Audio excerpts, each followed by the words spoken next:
Assalomu alaykum. Mo'jizaviy suv, ya'ni Zamzam suvi. Rasululloh sollallohu alayhi vasallam guvohlik berganlar. Zamzam suvini nima maqsadda ichsangiz, Alloh maqsadingizni beradi. Maqsaddan murod mana shu suvni xususiyati bor narsa so'raladi. Ya'ni suvdan mol dunyo so'ralmaydi, yomg'ir so'ralmaydi. Suvdan shu suvni xususiyati nimaga? Masalan, jigaringiz kasal, Allohim jigarimga kasal shifo bergin.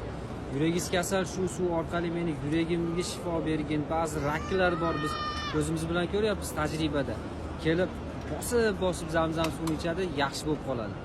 Rasulullohning hadislari, sunnatlari haqligidan inshaalloh. Suvni, Zamzam suvini olib ulug' tobeillardan Abdulloh ibn Muborak rahmatullohi alayh. Allohim, men Zamzam suvini ichar ekanman. Qiyomat kunida eng tashna bo'ladigan kunda meni chanqog'imni qondirgin deb Zamzam suvini ichganlar. Zamzam suvini turib ichish sunnat. Boshqa suvchi, boshqa suvlarni o'tirib ichish sunnat. Nimaga? Boshqa suvda qattiqlik bor.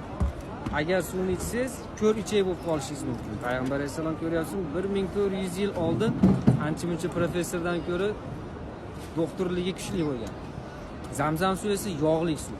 İçsangiz tomog'ingizda ham moyday ketadi. Turib ichsangiz ichaklaringizga hech qanaqa zarari yo'q.